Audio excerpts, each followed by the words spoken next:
Hello friends, welcome back to my channel. मैं हूं आपकी फ्रेंड वर्षा। फ्रेंड्स, आज की इस वीडियो में हम बिज़नेस के बारे में बात करेंगे, जिसके अंदर हम बिज़नेस एनवायरनमेंट, बिज़नेस और साथ ही साथ उसके कंपोनेंट्स के बारे में बात करेंगे। तो चलिए फ्रेंड्स, वीडियो को स्टार्ट करते हैं। लेकिन वीडियो को स्टार्ट करने से पहले प्लीज़ मेरे चैनल को सब्सक्राइब कर लीजिए, और अगर आपने चैनल को सब्सक्राइब कर लिया है तो इस वीडियो को लाइक कीजिए और अपने फ्रेंड्स के साथ शेयर कीजिए। तो चलिए फ्रेंड्स, आज की इस वीडियो को स्टार्ट करते हैं।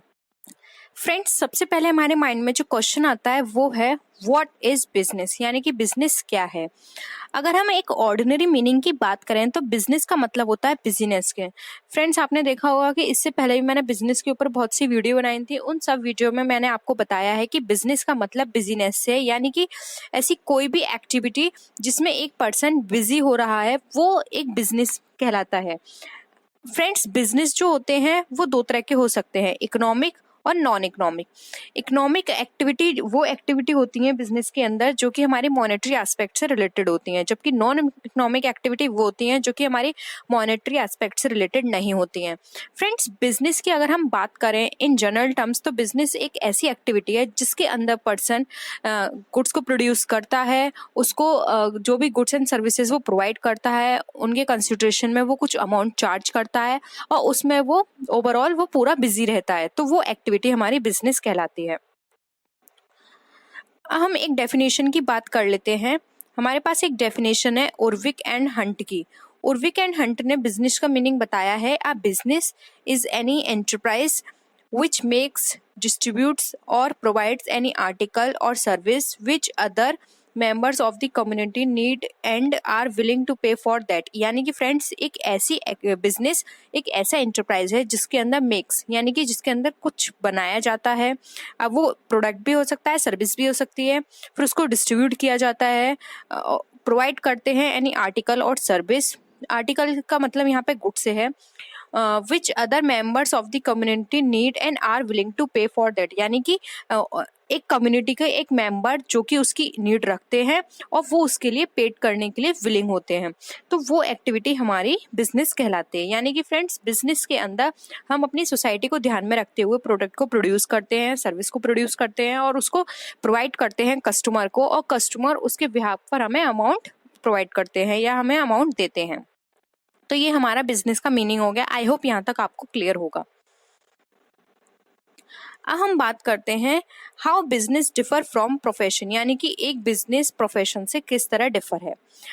अब बिजनेस एंटरप्राइज में provide services but there are many individuals and firms they may also render services. यानी कि फ्रेंड्स, एक बिजनेस एंटरप्राइज प्रोवाइड करती है सर्विसेज, लेकिन उसके अलावा भी बहुत सारे ऐसे इंडिविजुअल और फर्म्स हैं जो कि इस तरह की सर्विसेज प्रोवाइड करते हैं।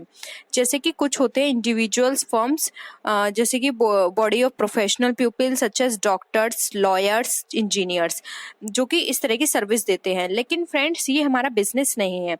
प्रोफेशन के अंदर फ्रेंड्स, बिजनेस एंड प्रोफेशन में जो सबसे बड़ा डिफरेंस है वो ये कि बिजनेस के अंदर आपको किसी भी तरह की एक्सपर्टीज की रिक्वायरमेंट नहीं होती, यानी कि नीड नहीं होती, जबकि प्रोफेशन के पास प्रोफेशन के अंदर आपको एक एक्सपर्टीज होनी चाहिए। आप जिस भी चीज़ में प्रोफेशन करना चाहते हैं या जिस भी चीज़ के आप प्रोफेशन में हो उस चीज़ की आपको एक्सपर्टीज होनी चाहिए। फॉर एग्जाम्पल, डॉक्टर के लिए MBBS या फिर जो भी जिस भी चीज़ के लिए आप डॉक्टर हैं उसकी आपके पास क्वालिफिकेशन होनी चाहिए, जबकि बिजनेस के लिए ऐसा कुछ भी नहीं है। आप नॉर्मल 10th या 12th हैं, या फिर कि आपको एक छोटा सा जो जनरल जो बेसिक नॉलेज होती है आपके पास सिर्फ उतनी नॉलेज है, आप बस कैलकुलेशन कर सकते हो, तो उससे भी आपका बिजनेस चल जाएगा। लेकिन प्रोफेशन ऐसा नहीं है। प्रोफेशन के अंदर आपको उस चीज़ की एक्सपर्टी होनी पड़ेगी, आपको उसका स्पेसिफिक नॉलेज होनी पड़ेगी, तभी आप वो बिजनेस को रन कर सकते, वो प्रोफेशन को रन कर सकते हैं। But profession services are not business even when they are render in return for money. Same बात फ्रेंड्स इसी में कही जा रही है कि जबकि प्रोफेशन सर्विस बिजनेस नहीं है, जबकि उसके लिए आपको मनी भी रिसीव हो रही है। A profession like a doctor or lawyer renders a personal service for gaining intimate knowledge of a particular individual. On the other hand, a businessman is not concerned with the needs of particular individuals in a general way। यानी कि friends, एक profession के अंदर उसको पता होता है कि जो भी उसका कस्टमर है उसकी रिक्वायरमेंट क्या है, वो किस तरह की चीज़ें चाहता है, या फिर आपको अपने जो कस्टमर होता है उसकी आपको पूरी नॉलेज होती है। लेकिन एक बिजनेसमैन को अपने जो एक इंडिविजुअल होता है उसकी नीड नहीं होती है। वो ओवरऑल एक एनालिसिस करता है और देखता है कि किस तरह का जो कस्टमर है या मार्केट में किस तरह की डिमांड है, मार्केट में किस टेस्ट एंड प्रेफरेंस को प्रेफर किया जा रहा है। जबकि ऐसा नहीं है, प्रोफेशन के अंदर यहाँ पर टेस्ट प्रेफरेंस हर चीज़ डिफर करेगी पर्सन टू पर्सन, और आपको हर कस्टमर के अकॉर्डिंग प्रोफेशन में आपको उसकी पूरी प्रॉपर नॉलेज होनी चाहिए कि वो किस तरह की उसकी हैबिट है, क्या वो टेस्ट एंड प्रेफरेंस है उसका, किस तरह की हैबिट है, तो आपको ये पूरी प्रॉपर नॉलेज होगी। तो प्रोफेशन बहुत ज़्यादा स्पेसिफिक होता है जर्नल, जबकि अगर हम बिजनेस की बात करें तो एक जर्नल टर्म है। हम बात करते हैं मोटिव्स की। मोटिव्स फॉर अ बिजनेस, यानी कि एक बिजनेस के लिए क्या क्या मोटिव्स है। फर्स्ट आता है ambition to earn profit. Ambition to earn profit का मतलब फ्रेंड्स यहाँ पे ये है कि बिजनेस का जो फर्स्ट मोटिव होता है वो होता है प्रॉफिट अर्न करना। क्योंकि फ्रेंड्स कोई भी पर्सन अगर बिजनेस स्टार्ट करता है तो वो सिर्फ यही सोच के करता है कि जो भी वो इसमें लगा रहा है इनपुट, उसके बदले में जो आउटपुट मिलेगा उसमें कुछ ऐड उसका प्रॉफिट भी हो, यानी कि जो भी एक्सपेंस उसने किया है उसके बदले में उसको कुछ रिटर्न में मिले, जो कि उसका उस जो भी उसने आउटपुट लगाया उससे ज़्यादा हो, जो कि हम जिसको नॉर्मल टर्म में हम उसको प्रॉफिट बोलते हैं। तो प्रॉफिट को अर्न करना एक सबसे बड़ा मोटिव है बिजनेस का।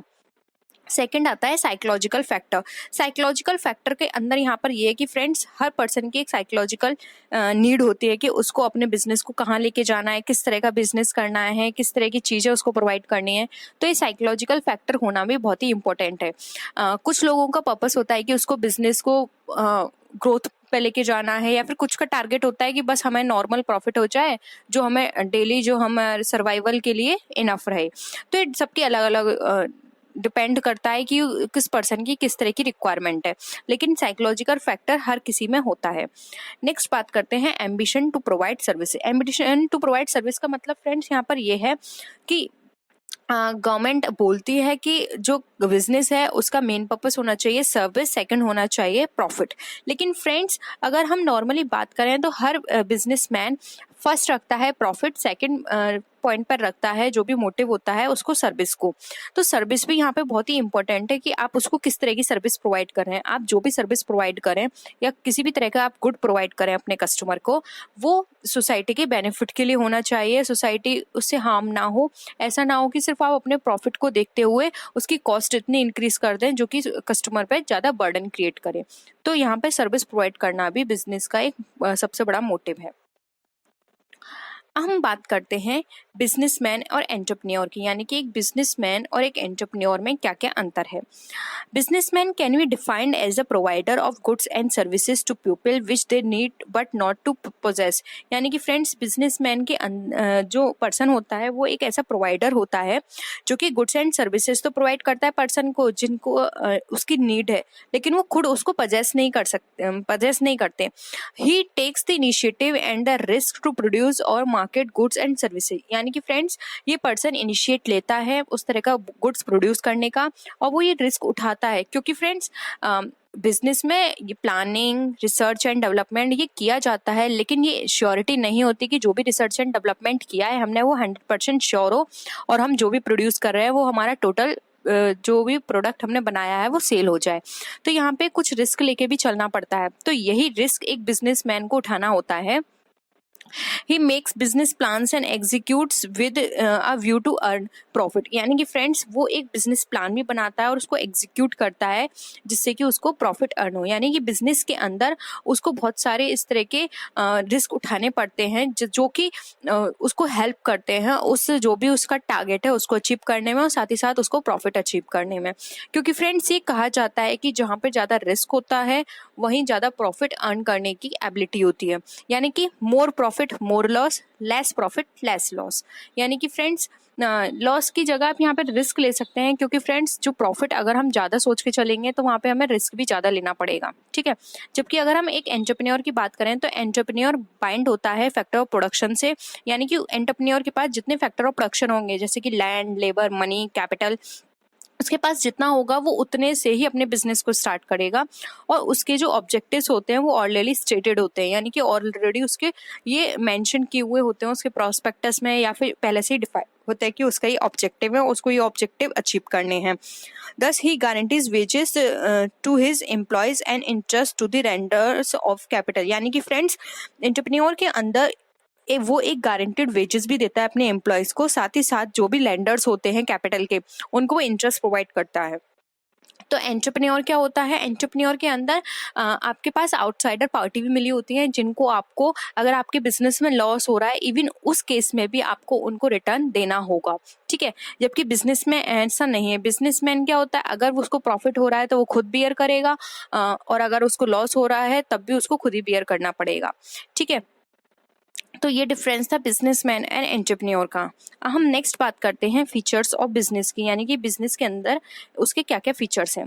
फर्स्ट आता है dealing in goods and services. Dealing in goods and services का मतलब फ्रेंड्स यहाँ पर ये है कि बिजनेस के अंदर गुड्स एंड सर्विसेज में डील किया जाता है, यानी कि ऐसी कोई भी एक्टिविटी जिसके अंदर कंटिन्यू या रेगुलर बेसिस पे गुड्स एंड सर्विसेज में डील किया जा रहा है, तो वो हमारी बिजनेस कहलाती है। सेकंड आता है रिकरिंग नेचर ऑफ ट्रांजैक्शंस, यानी कि फ्रेंड्स जो मैंने आपको अभी ऊपर बताया कि इसके अंदर रिकरिंग नेचर का मतलब यहाँ पर यह है कि रेगुलर बेसिस पे होना चाहिए। फॉर एग्जांपल, अगर हम कोई भी हम अपने घर में न्यूज़पेपर सेल करते हैं या फिर किसी प्रोडक्ट को सेल करते हैं, तो वो बिजनेस नहीं है, क्योंकि वो क्या है, वन टाइम है, या फिर वो हम क्वार्टरली बेसिस पे कर रहे हैं। यहाँ पर ये क्या कर रहे हैं, बिजनेस के अंदर डेली बेसिस पे हो रहा है, यानी कि कोई भी एक्टिविटी जो कि रेगुलर बेसिस पे हो रही है वो बिजनेस कही जाएगी। फॉर एग्जाम्पल, अगर किसी पर्सन ने, उसके पास एक वॉच थी और वो उसको यूज नहीं कर रहा है, उसने क्या किया, उस वॉच को किसी दूसरे पर्सन को सेल कर दिया। फ्रेंड्स यहाँ पर क्या हुआ, प्रोडक्ट का एक्सचेंज हुआ, उसने उसको पैसे दे दिए, लेकिन फिर भी ये बिजनेस एक्टिविटी नहीं है, क्योंकि ये क्या है, ये रेगुलर बेसिस पर हुई है। यहाँ पे जो ट्रांजेक्शन्स किए गए हैं वो रेगुलर बेसिस पे नहीं हो रहे हैं, इसलिए यहाँ पर बिजनेस के अंदर रिकरिंग नेचर यानी रेगुलर बेसिस पे होना इंपॉर्टेंट है। थर्ड आता है टू अर्न प्रॉफिट। बिजनेस के अंदर प्रॉफिट मोटिव जरूर होना चाहिए, क्योंकि जब तक प्रॉफिट मोटिव नहीं होगा तब तक वो एक्टिविटी हमारी बिजनेस एक्टिविटी नहीं है। नेक्स्ट आता है हमारा increase in utility. Increase in utility का मतलब यहाँ पे ये है कि एक बिजनेसमैन को जब भी वो किसी भी प्रोडक्ट को बनाए, तो उसके अंदर उसको ये ध्यान में रखना है कि जो भी प्रोडक्ट बना रहा है उसके अंदर कुछ ना कुछ यूटिलिटी जरूर होनी चाहिए, क्योंकि अगर कोई भी यूटिलिटी नहीं होगी तो प्रोडक्ट सेल पर्पज से नहीं रहेगा। इसलिए प्रोडक्ट के अंदर यूटिलिटी को इंक्रीज करना भी एक बिजनेसमैन का काम है। नेक्स्ट आता है रिस्क एलिमेंट। बिजनेस के अंदर रिस्क एलिमेंट होना बहुत ही इंपॉर्टेंट है, क्योंकि अगर रिस्क नहीं होगा तो बिजनेस भी वहाँ पर एग्जिट नहीं करेगा, क्योंकि एक बिजनेस वही होता है जहाँ पर रिस्क भी उठाया जाता है, वही, क्योंकि बिजनेस का नाम ही एक रिस्क है। जब तक हम रिस्क नहीं उठाएंगे तब तक वो बिजनेस बिजनेस नहीं कहलाएगा, तब नहीं तो वो बिजनेस, हम ये बोल सकते हैं कि वो बिजनेस है तो सही, लेकिन वो आप अपनी मर्जी से कर रहे हो, यानी कि वो सारा कुछ जो आप क्रिएट कर रहे हो वो सब आप अपनी मर्जी से, आपने अपना एक एनवायरनमेंट क्रिएट कर दिया, उस बेसिस पे कर रहे हो। जबकि अगर आप बिजनेस करते हो तो वहाँ पे आपको रिस्क भी उठाना पड़ेगा, और आपको जो भी फ्यूचर में या फिर किसी भी तरह की मार्केट में कंडीशंस आ रही हैं उन सबको आपको फेस करना पड़ेगा, उन सबके अकॉर्डिंग आपको अपनी प्लानिंग भी करनी पड़ेगी। अब नेक्स्ट हम आते हैं क्वालिटीज पर, यानी कि एक सक्सेसफुल बिजनेसमैन की क्या क्या क्वालिटीज हैं। फर्स्ट आता है टाइम सेंस। एक बिजनेसमैन के लिए सबसे बड़ी जो क्वालिटी होती है वो होता है टाइम सेंस। उसे टाइम के अकॉर्डिंग सारे काम करने होंगे, जो भी एक्टिविटी वो कर रहा है वो टाइम बेसिस पे टाइमली प्लानिंग करना, एग्जीक्यूशन करना, रिपोर्ट करना, बजटिंग बनाना, सब कुछ टाइम बेसिस पे होना चाहिए। नेक्स्ट आता है अलर्टनेस। अलर्टनेस का मतलब फ्रेंड्स यहाँ पर यह है कि अगर किसी भी तरह की कोई भी प्रॉब्लम आ रही है या फिर किसी भी तरह की कोई हर्डल्स क्रिएट हो रहे हैं, तो वहाँ पे अलर्ट रहना उसको देखते हुए कि आगे फ्यूचर में किसी भी तरह की और प्रॉब्लम इस तरह की क्रिएट ना हो। तो ऑल टाइम अलर्ट रहना ही एक बिजनेसमैन के अंदर सबसे बड़ी क्वालिटी होनी चाहिए। नेक्स्ट आता है ऑनेस्टी। एक बिजनेसमैन को ऑनेस्ट होना चाहिए अपने कस्टमर के लिए, अपने एम्प्लॉयज़ के लिए, अपनी सोसाइटी के लिए और अपने गवर्नमेंट के लिए। उसको टाइमली गवर्नमेंट को टैक्स देना है एक बिजनेसमैन को, और उसको अपने कस्टमर को बेस्ट क्वालिटी प्रोवाइड करनी है, एम्प्लॉयज़ को टाइमली वेजेस देना है। तो ये ऑनेस्टी एक बिजनेसमैन में होनी चाहिए। नेक्स्ट आता है ability to cooperate. Ability to cooperate का मतलब फ्रेंड्स यहाँ पर यह है कि जो मैंने अभी आपको पार्टीज बताई, उन सब पार्टीज के साथ कोऑपरेशन भी एक बिजनेसमैन का होना बहुत ही इंपॉर्टेंट है, क्योंकि जब तक वो अपने एम्प्लॉयज के साथ या अपनी सोसाइटी के साथ कोऑपरेट नहीं करेगा तब तक उसका बिजनेस प्रॉपर तरीके से रन नहीं कर पाएगा। क्योंकि फ्रेंड्स जो एम्प्लॉयज होते हैं वही मेन असेट्स कहलाते हैं, और असली किंग वही होते हैं, क्योंकि जब तक आपके एम्प्लॉयज आपके साथ पूरा सहयोग नहीं करेंगे तब तक आप अपने बिजनेस को अच्छे से रन नहीं कर सकते हो। तो आप उसको अंदर एबिलिटी होनी चाहिए बिजनेसमैन के अंदर कि वो अपनी एम्प्लॉयज़ अपनी सोसाइटी के साथ कोऑपरेट होकर चले। नेक्स्ट आता है डिपेंडेबिलिटी। डिपेंडेबिलिटी का फ्रेंड्स यहाँ पर मतलब ये है कि एक बिजनेसमैन के अंदर डिपेंडेबिलिटी बिल्कुल भी नहीं होनी चाहिए। उसको अपने एम्प्लॉयज़ को वो रिस्पॉन्सिबिलिटी दे सकता है, लेकिन डिपेंडेबिलिटी नहीं होनी चाहिए कि मैं ये काम अपना इससे करवाऊंगा और मैं अब आगे से ये काम नहीं करूंगा। तो इस तरह की चीज़ें क्या होंगी, उससे वो लेजीनेस उसके अंदर आ जाएगी। तो ये चीज़ें उसके अंदर बिल्कुल नहीं होनी चाहिए। नेक्स्ट आता है एनर्जी। एक बिजनेसमैन बिल्कुल एनर्जेटिक होना चाहिए, क्योंकि अगर वही एनर्जेटिक नहीं होगा तो उसका असर और भी एम्प्लॉयज़ पे या फिर और भी लोगों पे पड़ेगा। तो वो जब तक उसके अंदर वो पावर नहीं होगी, जब तक वो एनर्जी उसके अंदर नहीं होगी, तब तक वो अदर लोगों से भी उस तरह का काम नहीं करवा सकता। नेक्स्ट हम बात करते हैं करेक्टर की। एक बिजनेसमैन का जो करेक्टर होता है वो बिल्कुल सिंपल होना चाहिए, वो बिल्कुल ऑनेस्ट होना चाहिए, काइंड हार्टेड होना चाहिए। इस तरह के करेक्टर के साथ ही वो अपने बिजनेस को प्रॉपर तरीके से रन कर सकता है, क्योंकि इस तरह के पर्सन से ही एम्प्लॉयज़ या फिर जो भी कस्टमर होते हैं वो ऑल टाइम अट्रैक्ट रहते हैं। नेक्स्ट आता है ability to lead. Ability to lead का मतलब फ्रेंड्स यहाँ पे ये है कि उसके अंदर ऐसी एबिलिटी होनी चाहिए कि वो लोगों को लीड कर पाए, हर पर्सन उसकी बात माने। वो बिल्कुल पोलाइट होना चाहिए, बहुत सॉफ्ट हार्टेड होना चाहिए, जिससे कि हर पर्सन वो जो भी कहे उसको ईजिली उसको फॉलो अप करें। ठीक है। नेक्स्ट आता है education and training. Friends education and training हमने यहाँ पे ये दोनों पॉइंट इसलिए लिए हैं क्योंकि सिर्फ अगर हम एजुकेशन की बात करेंगे तो यहाँ पर हम जस्टिफाई नहीं कर पाएंगे एजुकेशन एंड ट्रेनिंग दोनों को। फ्रेंड्स एजुकेशन का मतलब यहाँ पे थ्योरेटिकल एस्पेक्ट से है, जबकि ट्रेनिंग का एस्पेक्ट यहाँ पे प्रैक्टिकल एस्पेक्ट से है। क्योंकि फ्रेंड्स सिर्फ थ्योरेटिकल एस्पेक्ट या थ्योरेटिकल नॉलेज होना ही इंपॉर्टेंट नहीं है, हमारे उसके साथ साथ हमें प्रैक्टिकल नॉलेज भी होनी चाहिए। इसलिए एजुकेशन एंड ट्रेनिंग क्वालिटी जरूर होनी चाहिए एक बिजनेसमैन के अंदर। ये जरूरी नहीं है कि उसके पास अगर ये दोनों चीज़ों में से एक भी चीज़ नहीं है तो रन नहीं कर पाएगा। हो सकता है उसके अंदर कुछ गॉड गिफ्टेड क्वालिटीज़ हों जिसकी वजह से बिना ट्रेनिंग के भी वो सब चीज़ कर पाए, लेकिन फिर भी हम इसको बहुत ही ज़्यादा नेसेसरी या मैंडेटरी नहीं कहेंगे। लेकिन अगर ये चीज़ होंगी तो वो बहुत आगे तक वर्क कर सकता है, बहुत आगे तक अपने बिजनेस को लेके जा सकता है। ठीक है। नेक्स्ट हमारे पास आता है requisite of a successful businessman, यानी कि एक सक्सेसफुल बिजनेसमैन के लिए क्या क्या रिक्विजिट होनी चाहिए। फर्स्ट आता है एस्टेब्लिशिंग एनी बिजनेस ऑब्जेक्टिव, यानी कि फ्रेंड सबसे पहले बिजनेस को किसी भी बिजनेस को सक्सेसफुल बनाने के लिए हमें उसके ऑब्जेक्टिव को डिसाइड करना बहुत ही इंपॉर्टेंट है, क्योंकि जब तक हमारे पास ऑब्जेक्टिव्स नहीं होंगे तब तक हम कुछ भी काम नहीं कर सकते। ऑब्जेक्टिव के अकॉर्डिंग ही प्लानिंग बनती है, रिक्रूट होते हैं लोग और उसके साथ ही आगे का प्रोसीजर स्टार्ट होता है। तो सबसे पहले हमें क्या करना है, ऑब्जेक्टिव सेट करने हैं। नेक्स्ट आता है planning should be given due importance, यानी कि फ्रेंड्स ऑब्जेक्टिव डिसाइड होने के बाद हमें प्लानिंग को भी प्रॉपर इंपॉर्टेंस देनी होगी, क्योंकि अगर प्लानिंग को प्रॉपर इंपॉर्टेंस नहीं देंगे तब तक हम आगे कुछ नहीं कर सकते। क्योंकि प्लानिंग ही ऐसी चीज है जो कि एक हमें वे प्रोवाइड करती है कि हाँ अब हमें इस वे पे चलना है, इस तरह से सारे काम को करना है। नेक्स्ट आता है प्रॉपर लोकेशन। हमें प्रॉपर लोकेशन होनी चाहिए हमारे बिजनेस की, कि हमें अपने बिजनेस को कहाँ सेट करना है, प्रोडक्ट कहाँ प्रोड्यूस करना है, कहाँ से माल लेकर आना है, कहाँ उसको सेल करना है। लेआउट होना चाहिए हमें प्लांट का, कि लेआउट किस तरह का होगा। सूटेबल साइज होना चाहिए हमें फॉर्म का, कि हमारे जो फॉर्म है उसका क्या साइज होगा। हमें लार्ज फॉर्म बनानी है स्टार्टिंग में या स्मॉल फॉर्म बनानी है, मीडियम फॉर्म रहना है, किस तरह की फॉर्म को रखना है। नेक्स्ट आता है the organisation must be clearly defined, यानी कि जो ऑर्गेनाइजेशन जो है वो क्लियरली डिफाइन होनी चाहिए। किस तरह से कॉम्पिटेंट पर्सोनेल आएगा, कैसे होगा, सब चीज़ किस तरह से मैनेज होनी है। ऑर्गेनाइजेशन किस तरह का होगा, स्टाफ ऑर्गेनाइजेशनल स्ट्रक्चर होगा या फिर लाइन ऑर्गेनाइजेशनल स्ट्रक्चर होगा, क्या चीज़ होनी है, ये सब कुछ पहले से ही हमें डिसाइड करके चलना होगा। नेक्स्ट आता है up to date knowledge of the latest development in the field of technology, यानी कि फ्रेंड्स हमें टेक्नोलॉजी की भी नॉलेज होनी चाहिए, अप टू डेट हमें उसको रहना पड़ेगा। क्योंकि अगर हम आउटडेटेड टेक्नोलॉजी को यूज़ करेंगे तब भी हमारे लिए सर्वाइवल करना बहुत ही मुश्किल हो जाएगा, क्योंकि आज के टाइम में सर्वाइव करने के लिए सबसे ज़रूरी है कि हम अपनी जो भी टेक्नोलॉजी है उसको अपग्रेड करते चलें। ठीक है। नेक्स्ट आता है हम पे point research in all aspects of business, example product research for ensuring successful in long run. यानी कि फ्रेंड्स अगर लॉन्ग रन के लिए हमें अपनी सक्सेस को इंश्योर करना है तो हमें रिसर्च करनी होगी सभी एस्पेक्ट में, फिर चाहे वो हमारे फाइनेंस एस्पेक्ट हो, प्रोडक्ट एस्पेक्ट हो, प्लानिंग हो, या फिर हमारा किसी भी तरह का मॉडिफिकेशन या फिर डिस्ट्रीब्यूशन चैनल हो, इन सभी में हमें रिसर्च करने के चलनी होगी। और साथ ही साथ हमें customer satisfaction, customer preference, customer taste, customer demand, इन सबको भी देखना पड़ेगा। कस्टमर बिहेवियर हमें देखना पड़ेगा कि वो सब चीज़ें किस तरह से चल रही हैं, उसी के अकॉर्डिंग हमें प्लानिंग करनी पड़ेगी। तो अगर हम ये सब कुछ प्रॉपर करके चलेंगे तभी हम लॉन्ग रन में सक्सेस हो सकते हैं।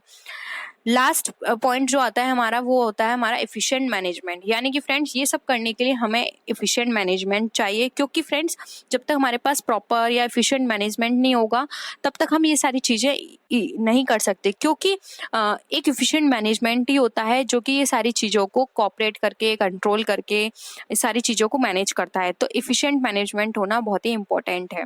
तो फ्रेंड्स आई होप आपको वीडियो पसंद आया होगा। अगर वीडियो पसंद आया तो प्लीज़ इस वीडियो को लाइक कीजिए, अपने फ्रेंड्स के साथ शेयर कीजिए, और किसी भी तरह की कोई भी क्वेरी हो आपकी इस वीडियो के रिगार्डिंग या फिर कोई सजेशन देना चाहते हो तो आप नीचे कमेंट सेक्शन में लिख सकते हैं, और आप डायरेक्ट मेरे फेसबुक पेज या फिर इंस्टा आईडी से मुझसे कनेक्ट हो सकते हैं। आप अपने क्वेरी को वहाँ भी पूछ सकते हैं।